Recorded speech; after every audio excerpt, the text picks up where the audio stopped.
ఓం నమ శివాయ. ఓం నమ శివాయ. ఏం చెప్పుకుందాం ఈరోజు? ఒక కథ. ఒక చిన్న కథ. సరే, చిన్న కథ.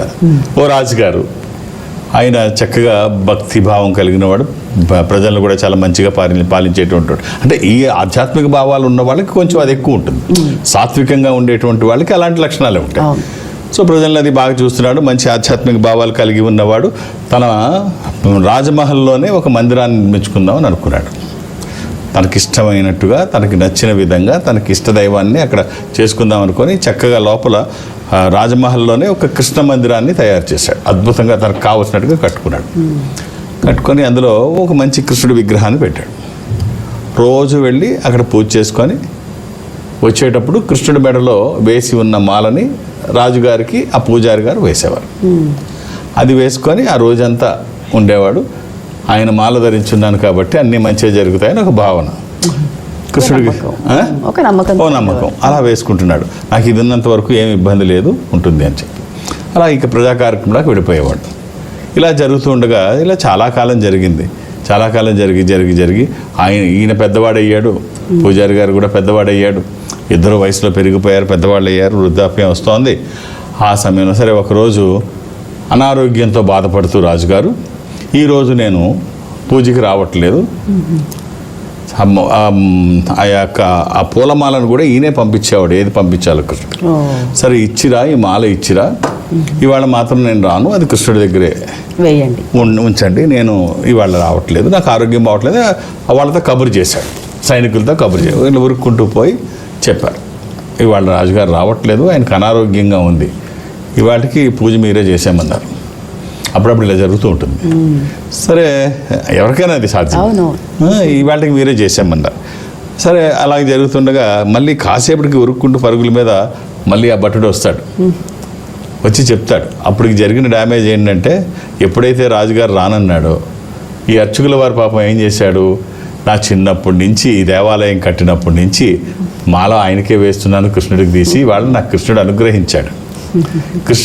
అనుగ్రహించాడు, ఇవాళ ఆయన రావట్లేదు, నేను వేసుకునేటువంటి అవకాశం భగవంతుడు నాకు కల్పించాడు, ఇది నేను వేసుకుంటాను, ఆహా నా భాగ్యం అనుకున్నాడు. అది తీసి వేసుకుంటే ఇలా ఉరుక్కుంటూ మళ్ళీ భటుడు వచ్చాడు.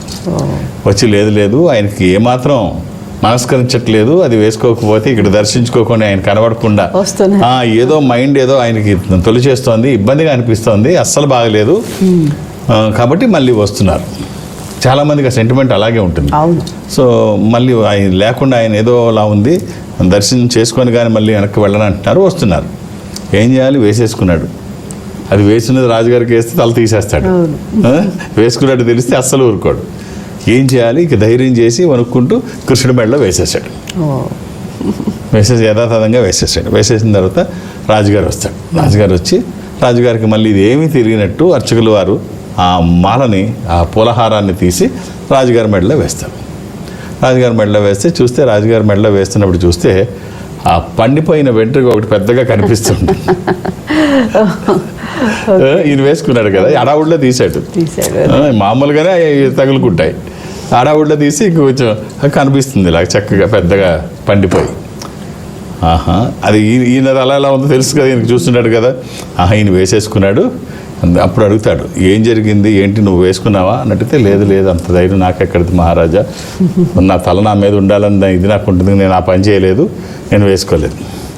నేను వేసుకుని మరి ఈ వెంట్రుక ఎలా వచ్చింది, తల వెంట్రుక ఎలా వచ్చింది, పండిపోయింది, ఇది నీది కదా అంటే, లేదు ఆయనకి వేశాను కదా, ఆయనది అయ్యి ఉండొచ్చు కదా, అది కృష్ణుడిది అయ్యి ఉండవచ్చు కదా, అది ఆయనకు కూడా వేశాం కదా, నేను వేసుకోలేదు కదా, ఆయన వేసుకుంటున్నాడు కదా, ఆయనది అయ్యి ఉండొచ్చు కదా అంటే, ఆయనది అయ్యి ఉంటావా, ఇది ఆయనదని చెప్తావా, నువ్వు అబద్ధం ఇలా కూడా చెప్తావా, సరే నీ అబద్ధాన్ని నీతోనే రుజువు చేస్తాను, రేపు మళ్ళీ అలంకరణ సమయంలో వస్తా, ఇవన్నీ వెయ్యకముందు ఆయన అలంకరిస్తున్నప్పుడు వస్తా, ఆయన ఈ జుట్టుని చూస్తా, ఇలా ఉందో ఇదో అదో కాదో తేల్చుకుంటా, లైవ్ ఉందంటున్నావు కదా, అది పండిందంటున్నావు కదా, వస్తాను రేపు అలంకరణ సమయంలోకి వచ్చి అప్పుడు నేనే స్వయంగా చూస్తాను, నీ సంగతి ఏంటి అప్పుడే తేలుస్తాను అని వెళ్తారు రాజుగారు.